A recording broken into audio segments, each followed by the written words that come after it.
Hey, yo, everyone. It's Walter from the Enemy Base. Thank you for checking out this YouTube video.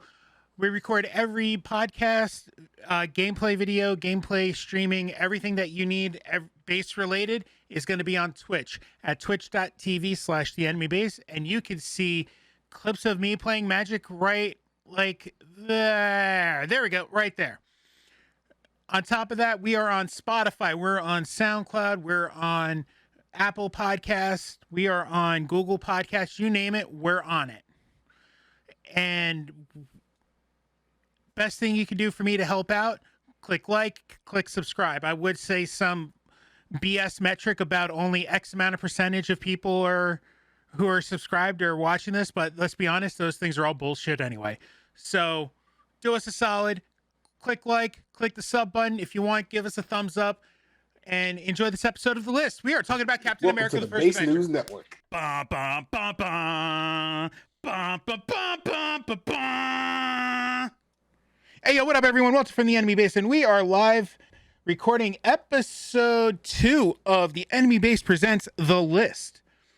So episode 1 was a couple of weeks ago, and I'm sure a couple of you guys probably forgot what we were talking about, but we were talking about the Marvel Cinematic Universe and how great or bad those movies were. And I say bad because Iron Man 2 still does exist, as does Thor: The Dark World.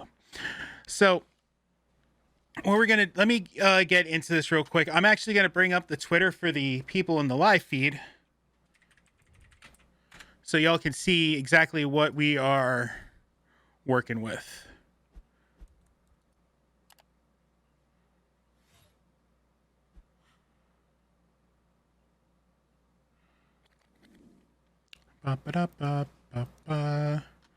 Anyway, so I decided that what we were going to do is we are going to start at the very beginning when the MCU started. Hello, friendo. So let's bring up the MCU tier list that I did, so everybody can remember. This is how we viewed it. This is how we're going in the beginning. This is how before doing full watch throughs and synopsis and all that. This is where we are. Top to bottom, left to right. So this is where we're at right now.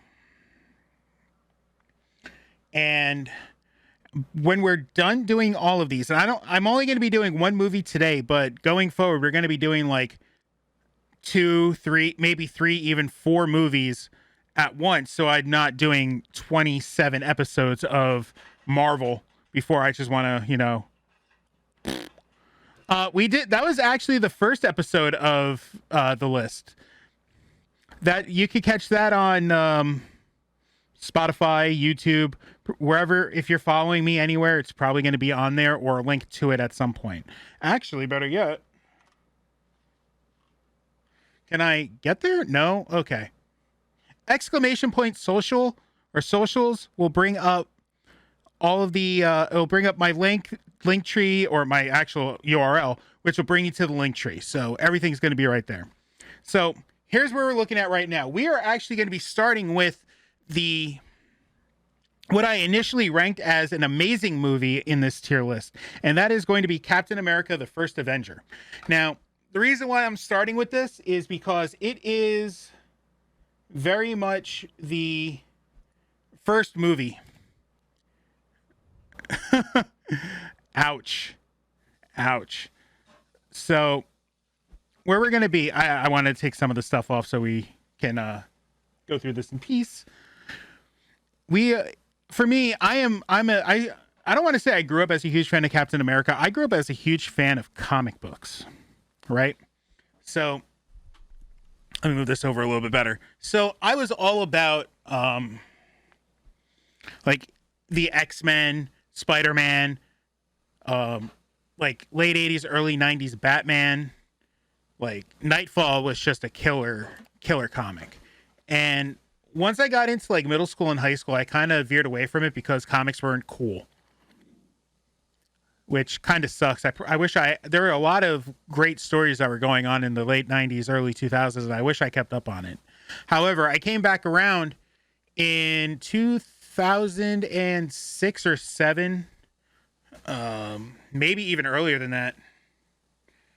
I think it was whenever Marvel's Civil War came out, the comic book, not the movie.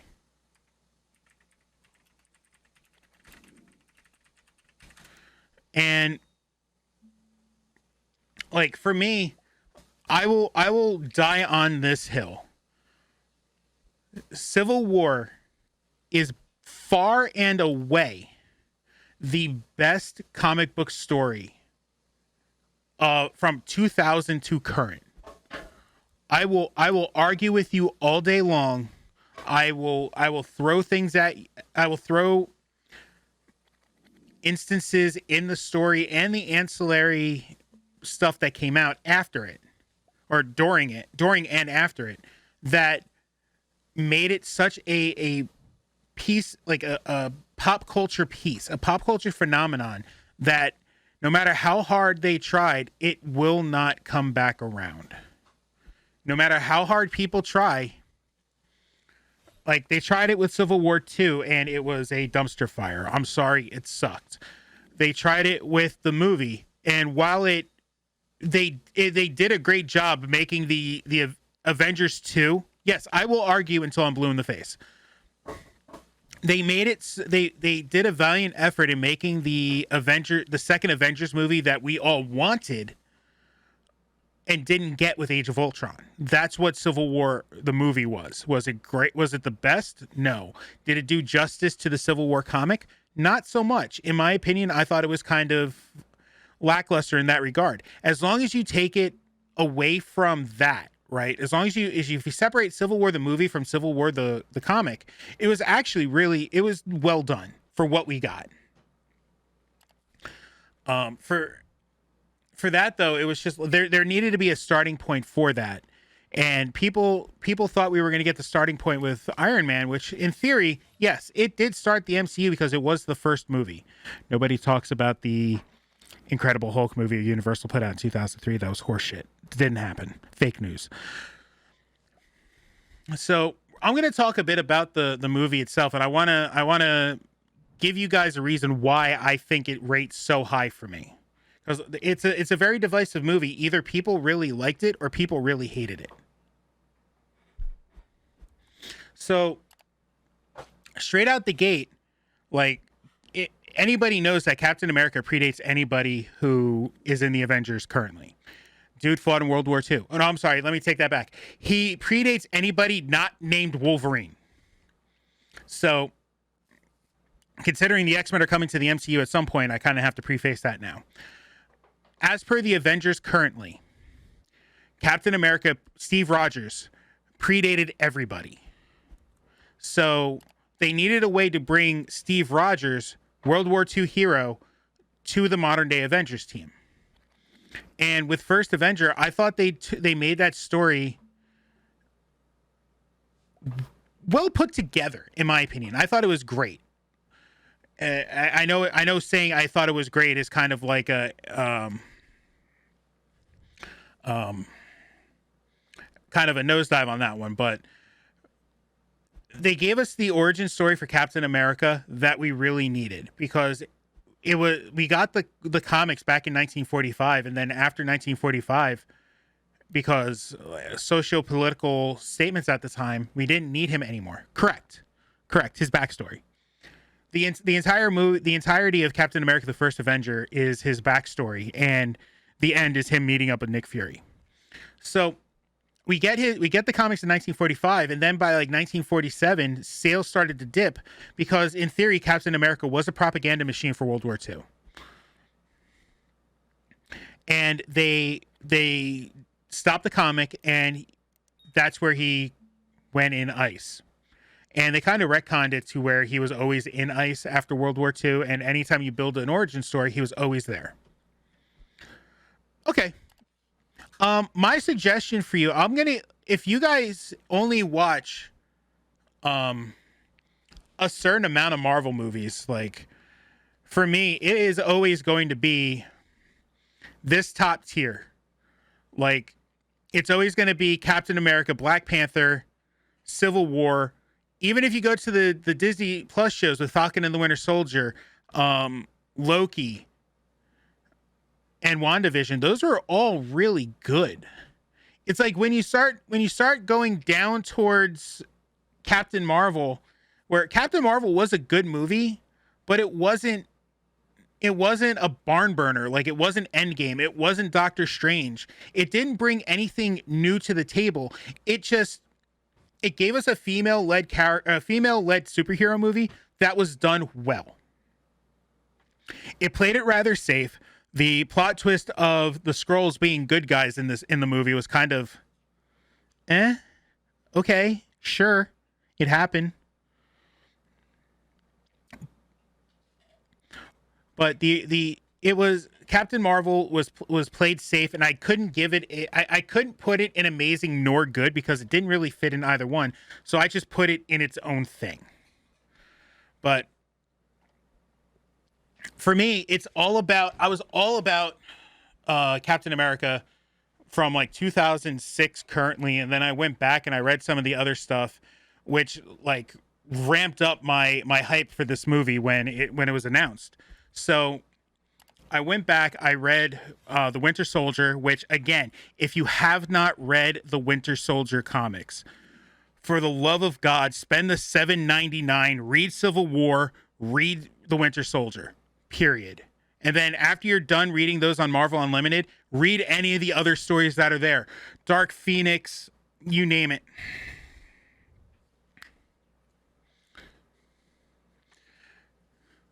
I read that, though, don't worry. So anyway, like it opened up in a spot that it needed to, right? So we get Red Skull, or at that time Johann Schmidt, busting through a monastery where what turned out to be the Tesseract was. At the time, it was just called the Cosmic Cube. So he tears down this entire monastery, takes the Tesseract, and then just adios muchacho, and kills everyone in it, levels the building, and walks away. Then we cut straight to the first scene with Steve Rogers, where he's getting the crap kicked out of him because he's a scrawny little kid. Well, I say scrawny little kid, but he's like 22, 23. Looks like he's 4'5" with his older brother Bucky Barnes coming up to save his ass. Goes into the movie. He goes over to, I think it's the Stark Expo 1943, right? And finds one final way to gets into the army, because that is just one thing in life he wants to do. He gets nominated for the Super Soldier program. He gets in there. Shit goes down. Erskine dies. Move on to the war. Captain America does a bunch of USO shows because that's all they wanted him to do. Finds out that his dude Bucky gets caught up in a bunch of bullshit, gets caught by Hydra, experimented on, we think. Never really told the extent of the experiments that were put on him, but you can guess by later on in the movie. He gets Bucky, they get out. He's lauded as a hero, and then the U.S. government goes, all right, I guess we have a juggernaut on our hands. Let's go mess up some Nazis. So through the movie, you see the exploits of Bucky and the Howling Commandos and Captain America running roughshod throughout Europe, messing everything up for Johann Schmidt. Now at this point, he's Red Skull, which, by the way, the CG and the prosthetics for the Red Skull were phenomenal, and I'm glad that they came back in it was Infinity War and Endgame. And you get to see how Bucky died, big part of Captain America's backstory, so that was cool. And then we get to the final battle, which starts in Johann Schmidt's base. Yeah, exactly. He went from nothing and became like the biggest hero that America had at the time, even probably to current Avengers time. And the final battle, that's what cinched it for me. The final battle was all about Captain America versus Red Skull, America versus Hydra, America versus Nazis. Like that is the battle for Captain America. It is always going to be the battle for Captain America. And the set piece that they had, this gigantic flying fortress, was just obscenely good. And the entire story between Peggy and Steve, where he goes from like a very official Steve Rogers grunt, 4'5" grunt, to and commanding officer, to souped up badass and woman who's literally like sweating bullets anytime she sees him. It was a well put together. I can't even say love story. Well, I guess I can. I guess it was a love story. So we get everything that we need to go from scrawny Cap, hero Cap, Cap on ice. Hey, welcome back. You're now an Avenger. You have a bunch of idiots to lead. It's just like the Howling Commandos, except they're all superpowered in some way, shape, or form. Do you like big, giant green monsters? Because you got one now. So that's like, I wanted to give a brief synopsis with this. Okay, so my suggestion for you, and I'm not even saying this as a plug to watch listen and watch the podcast. There's two ways that you can go about it. If you don't have Disney Plus, every week I put out an episode of The List. You watch those two movies, or watch that movie, because like at the end of the episode, I'm going to tell you which movies I'm going to go with next. If you do have Disney Plus, there is a timeline on Disney Plus that says watch the MCU in chronological order, or whatever they name it as. And it starts at Captain America and it ends at Loki. Oh, so then you could just do that. Or if you want to wait every week and just watch it as I'm going, like releasing the episodes, you can do that too.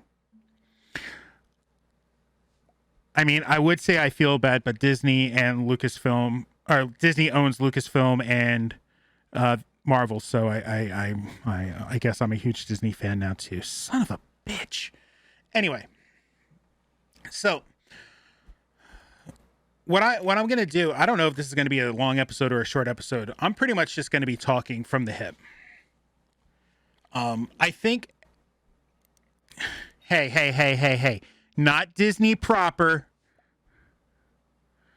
Not Disney proper. I'm a fan of Lucasfilm and I'm a fan of Marvel. Therefore, by extension, I'm a fan of Disney-owned property, not Disney movies. Oh, God, that just gives me the shivers. Oh, hell no.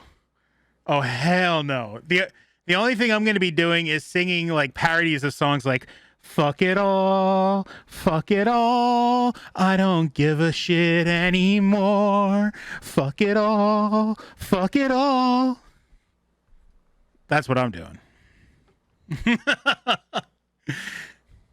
So, as for the podcast, I know I'm terrible at this. So, oh my God, that is awesome. I wish I could say something like that. So, above my head, there is a rotating social media thingy, so you can watch the replays of the video on YouTube. You can watch, or you can listen to the podcast version on Spotify, on Castbox, Apple Podcasts, Google Podcasts. As long as you have something that plays podcasts, the fact that I'm on Apple Podcasts will put it out almost everywhere. The four biggest ones are Castbox, Spotify, Apple, and Google. If you're on SoundCloud, you also get them on SoundCloud. When I put them out on SoundCloud, they're the absolute first spot to go to. So follow me on SoundCloud, and I'm there. Within an hour, it goes to Spotify, and then the next day, it goes on Apple, and it goes on Google. It takes about 24 to 48 hours for the song. Once I post the song, or once I post the podcast, it goes live almost an hour after on Spotify because it's on its own feed, and Google and Apple are like an hour later or like a day or two later. I know how to speak. Anyway, so for like they did with Captain Marvel, Captain America did a great job in setting the time. So like in Captain Marvel, when you go through and you see Blockbuster, right? And you see an actual full-fledged Blockbuster that Captain Marvel just busts through. You know that you're in the late 80s, early 90s, even mid 90s at that point. And you see 90s cars, 90s storefronts. Like, you know, you're watching a movie that's set in the 90s. And Captain America did the 40s motif so well that even when they were in New York, it wasn't a clean, like a clean look of New York. A lot of the buildings had that like tan, like, I don't want to say dust, but it looked like almost sepia, right? All the buildings had like a beige, tan, like khaki, like tone to it. Kind of like how the Matrix had, like when they were in the Matrix, it was like everything had like a green hue to it. Even though I'm firmly convinced that in the first movie it was like a blue hue to it, but I could just be like experiencing the Mandela effect. But they did a lot of good setting the place and the time. So you see a bunch of like 1940s cars. The front of the buildings all looked like they were in the 1940s. Like you go through that New York set piece, even when you go down to the Stark Expo, there was a lot of like 1940s Art Deco, which was the big thing at the time. I'm a big fan of Art Deco because, okay, all right, cool. I just want to, I know I'm experiencing the Mandela effect on that one. So you get to, you get to the army base, and then again, you see it's not set up like it would be today. You have like crazy shit, like you're climb up the flagpole as fast as you can. Everyone get on the pole. First one to get up there wins. And nobody can get up there. And then you get little Steve Rogers going, y'all are dumb. Pulls the linchpin out. The flagpole falls. He grabs the flag, hands it to Tommy Lee Jones's character, hops on the back of the Jeep and watches everyone else run back to base. Like it's genius. Like you see like 1940s Jeeps, and I'm a sucker for when you can tell that actual cars were either used at, like, props were made to look like these cars. I can give a shit less under the hood if they're filming and they use a 2012 Jeep and they put a body of like a 1941 Jeep. It doesn't matter to me as long as it looks like it, you know? And Captain America did it straight. Like, it was 100% on point. I think, again, it was one of the biggest parts of the casting because I think when they announced the movie and Captain America: The First Avenger was being filmed, it was the last movie that was filmed and all the pre-production and everything was done before Disney took over. So Disney took over as Captain America: The First Avenger was coming out, and Avengers pre-production was going on. After the pre-production was over, then Disney took complete control over it. They bought I think Paramount had the distribution rights through Marvel, and Disney bought that back for everything except for Hulk, which is still technically owned by Universal because they still have the ongoing theory is that they still have Marvel Superhero Island down in Florida in Islands of Adventure. So they're like, we're going to keep this just in case. But on the whole, like, again, the casting was just phenomenal. Going into it when they said that Chris Evans was going to be Captain America, I was Karen clutching my pearls going, oh my God, please don't fuck this up. This guy is literally like just got off being Human Torch, like a smarmy, like scumbaggy character, and he was in was it? I don't want to say The Boys because I think that was wrong, but he was in another superhero or another comic book movie right after that where he played the exact same character as Johnny Storm. So we're at this point, I'm like, this dude only knows how to play smarmy, sarcastic dudes. And then the movie came out, and I'm just like, you win this round, Chris Evans. You win this round. And just like Chris Hemsworth as Thor, just like Robert Downey Jr. as Iron Man, just like Benedict Cumberbatch as Doctor Strange, and Tom Holland as Spider-Man, and the entire litany of people that they just got that were perfect for the role. Or in Rhodey's case, Terrence Howard, and then got replaced by the second best person that can play it.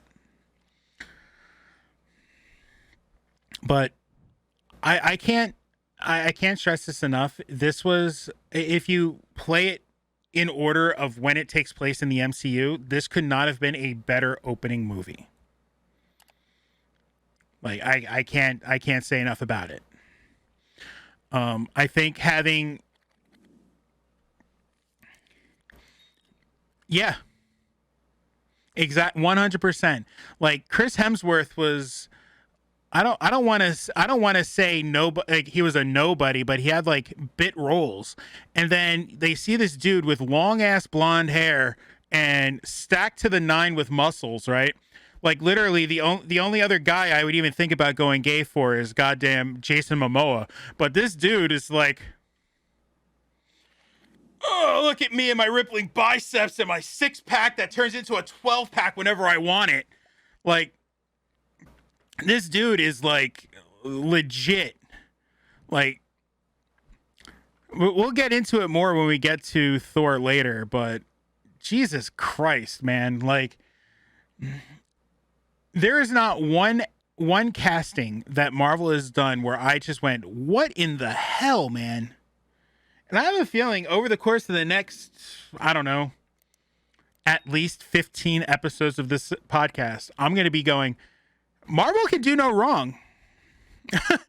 Actually, I was looking over at my couch, seeing if my girlfriend was over there going, uh-huh.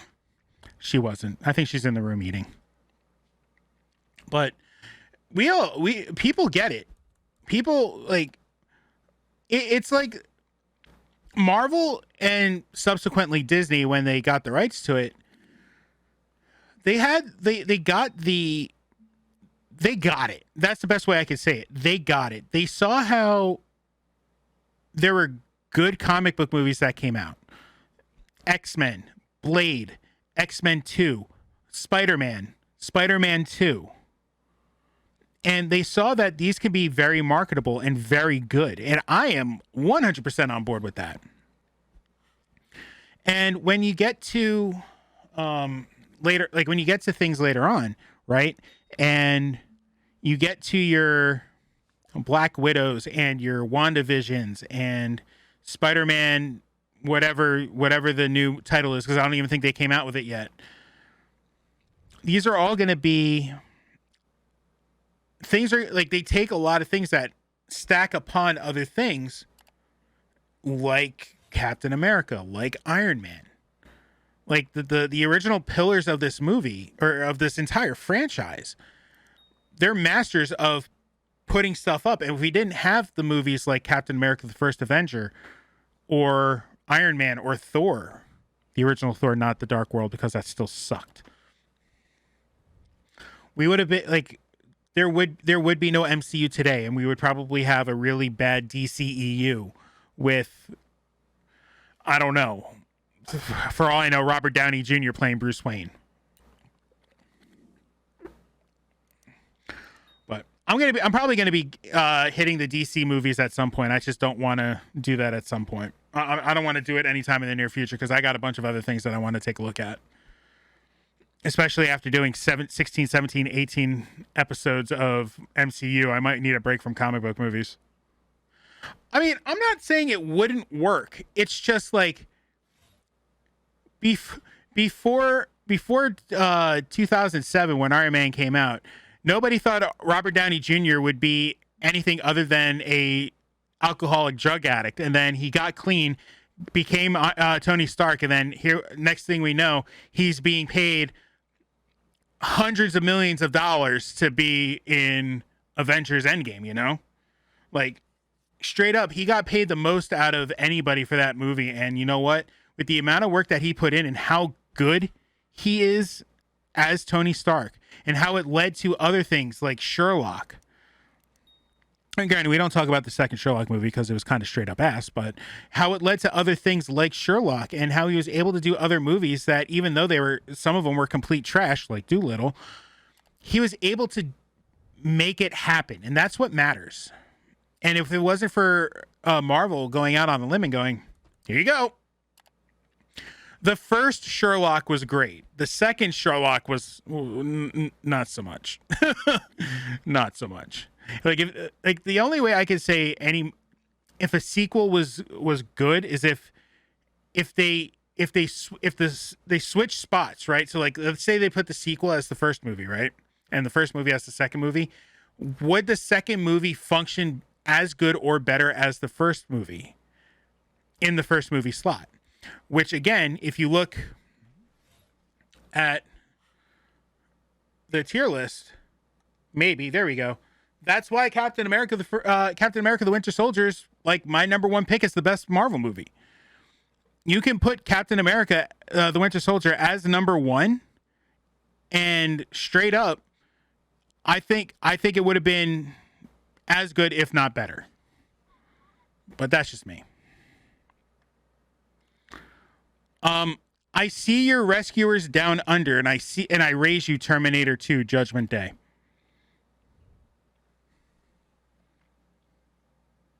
Sorry. I mean, Terminator 2 Judgment Day is the best sequel of all time. Back to the Future 2. Back to the Future 2. Yo, no. I can't. No, we're not getting. No. We are not getting down this rabbit hole of the Back to the Future movies, because this podcast will end up being 3 hours long, and I will just stop talking about Captain America. I can't do that. However, it is on the agenda for this list.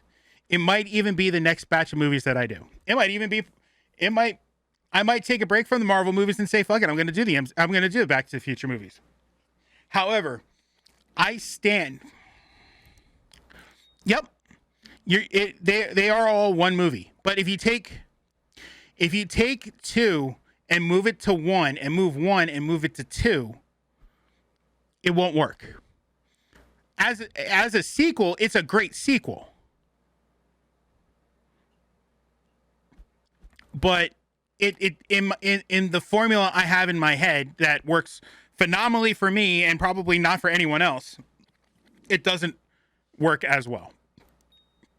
So, man, I still need to get used to this whole like talking by myself for hours on end, because I'm not used to it. So from there, blasphemy. I mean, dude, listen. I understand what you're saying, but Terminator 2, bro. Like, I'll always have a soft spot for Terminator 2. Yes, I am going back to America's ass now. So, like, I just think from top to bottom, it was Captain America: The First Avenger was a very well thought out movie. From establishing Johann Schmidt, the Red Skull, in the first 5 minutes of the movie, and then intermittently going back to him over the course of the movie and seeing how he went from a general, I don't want to say a single-minded general with a purpose, but he walked in, took what he wanted, killed everyone, and left. He was a very to-the-point general. And as the movie goes on, you see parts of it you see that kind of like chip away to where, like, the next time you see him, he's getting a painting done of himself. You don't see him from the front, you see him from the back, and you see Armin Zola turn the corner into Schmidt's office, and you just see what his face just drop, and he's still talking, and you see Armin Zola's face go from like shock and terror to, okay, whatever you, yep, looks great, looks awesome. Well, let's keep that. So then the next time you see him, he is about as unhinged as one could be, where he takes his face off in the middle of a fight with Captain America in a Nazi base, and it just goes from there, man.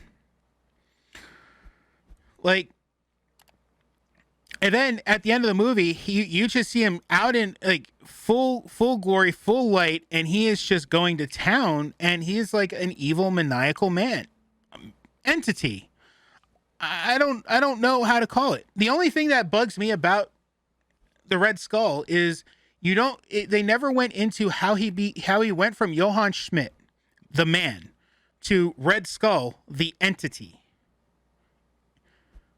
And I think that would have done people a lot more of a service than just sticking a guy with a face mask on and just letting him ride the train to Crazy Town. You know, I would have loved to have like the beginning be they show Schmidt getting experimented on as a kid or something, and then put the scene where he destroys the monastery where the Tesseract was, right after where Steve Rogers gets experimented on, like gets accepted into the Captain America program. So you could see that if Erskine made the wrong decision, you know where it's going, because he's going to turn into another Red Skull. Like in the comics, it was the super soldier serum that went wrong. They talked about it, but they didn't show it. It would have done a lot more for the audience to actually see what happened, as opposed to being told. It's like number one in how to tell a story: show, don't tell. This is just my humble movie watching opinion. I've only seen about 35,000 movies in my lifetime. And the show, like, what made it even better, like, they showed that Captain America is only 35,000. They show that Captain America beats the shit out of a normal soldier, right? Like, you throw a guy with a gun, and gun meet shield, shield meet human head, shield rejoins Captain America's hand. That's how things go there. So they show how Red Skull counteracts him, and it's literally like point counterpoint throughout the entire movie until Captain America sacrifices himself to bring down the giant fortress. Oh, look, there's Captain America doesn't exist. We're just going to go in with regular ground troops. Oh, Captain America exists now? All right, I guess we'll start like using the Tesseract as a eternal battery so that we can make giant Tesseracty weapons. Okay. Oh shit, Captain America's coming? Well, I guess it's time to start the fleet. We're going to have a lot of shit going on. Oh, Captain America's at my front door. Well, here's my giant goddamn flying fortress. And that's what makes a good movie, where every time that you think the hero has a heads up, there's something in the way to make him have a disadvantage until you get to the final win. And I do kind of equate it to the Shonen Jump trope that I have, where, like, we'll take Goku, for instance. Goku versus Raditz, dead. Comes back, beats the crap out of Nappa, faces Vegeta, almost gets his ass kicked. Heals up, goes to Namek, beats the shit out of the Ginyu Force. Vegeta kicks the shit out of Ginyu and Goku's body. He gets his body back, gets another health boost, and then goes beats the shit out of Frieza. Essentially, that is all. God damn it, Nappa! It's all in a line. And it does fit for comic books. It does fit for other things.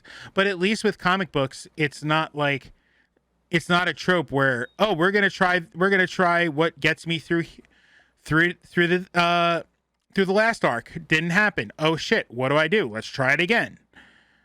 Oh, I have this new technique. No, it's like, it's the stories are more intricate, and I enjoy the intricacies of an American comic book more than a manga. I know it's sacrilege, blah blah blah, whatever, but give me the Avengers over Dragon Ball 5 days a week.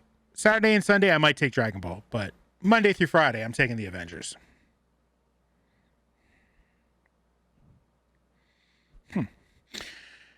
But yeah, like for me, it goes back to, and I will say it over and over again, that yes, one Dragon Ball per weekend day.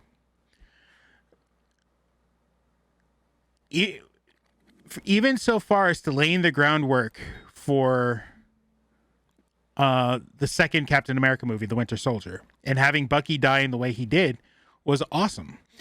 And trust me, when we get to Captain America and the Winter Soldier, that is going to be an episode devoted solely to Captain America the Winter Soldier. Like, there are some movies that I'm earmarking as devoting entire episodes to. All of the Avengers movies, pretty much all the Captain America movies, and other ones in between that I just wanted to take time to spotlight.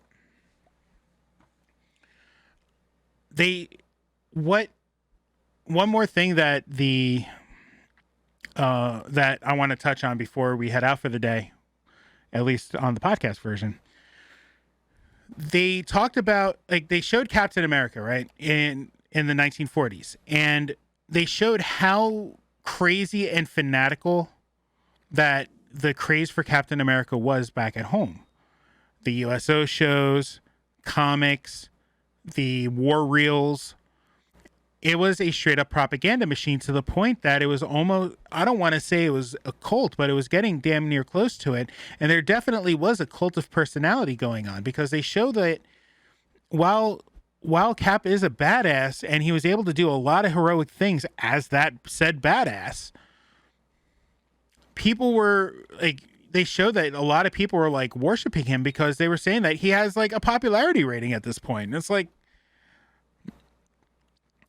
you take Captain America and you take a lot of the parallels from that to like today, and how people are obsessed over the most mundane things. It's crazy. And I know it's a little bit of a stretch, but I'm gonna stick on that one for a little bit. There's a lot of parallels that show things like not obsessing, but like being a fan of something. Like Captain, I hate to be the bearer of bad news, but Captain America, for all intents and purposes, is a juiced up weapon of mass destruction. Like, I mean, granted, it's not planet busting like Hulk, but if you send a well-trained Captain America that has the tactics and everything that he needs to win a war on his own, he will more than likely win it on his own.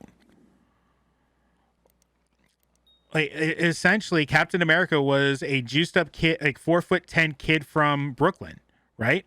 And while he was like a super soldier, it's not like he knew tactics. He just went in and just bum rushed everything. And they did a good job in showing, like, he may not know in the first Avenger, he may not know a lot about tactics at first, but as it went on, he learned a lot fast, so that when he went, like, when the Avengers, the events in the Avengers happened, the events in Captain America the Winter Soldier happened, even the events in Captain America Civil War, you see how he progressed from Nazi base, let's go break in the front door, to, hey, this is the problem, we need to assess this. There were, yes, correct. But when he became Captain America and he had the ability to just bum rush things, the smarter, not harder, went out the window until he learned to use the giant muscles and the the shield that can bounce off of literally anything. 100% it did. And when he found out the way to finesse things around so where he's not relying solely on see door, break door, you know? And that's what I like. That's the growth that I really enjoyed. And I enjoyed seeing it going from, okay, that his ass though, ain't no breaking his ass. Sorry. His glorious ass. And it shows that, yes, there were spots where he had to be like sneak around a base, right? That was there 100%. But there were also things that he needed to, like, where he probably should have looked for an alternate way in, like Red Skull's base at the end of the movie. He just kind of went, you see this motorcycle? This motorcycle and America's ass are going straight through that door. I don't know how it's going to happen, but it's going to happen, and it's going to be glorious. And I mean, granted, there are things that probably he could have done to make things a little less messy. Like, I don't know, not get frozen. That's a good thing. But for me, I will firmly keep Captain America in Amazing. I might move him up from Spider-Man Homecoming, but I don't think that Captain America, the First Avenger, was better than Doctor Strange. So we're going to keep that as it is for now. Yes, I will firmly keep Captain America's ass cheek in my hand. America's ass in my hand has never felt better. But anyway, I want to thank everybody. We're gonna cut it short now. I need to go grab some water and drink because throat scratchy, throat hurt. Ow, ow, ow. So next week, this is where we are going to be. Let me bring this up. Yes, I will be hydrating after we get done, man. I just need a couple minutes.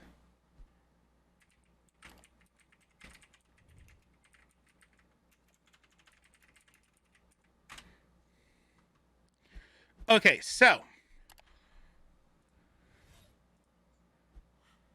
next up, what we are going to do is we are not going to be doing Agent Carter because that's not considered canon and it's not in my list.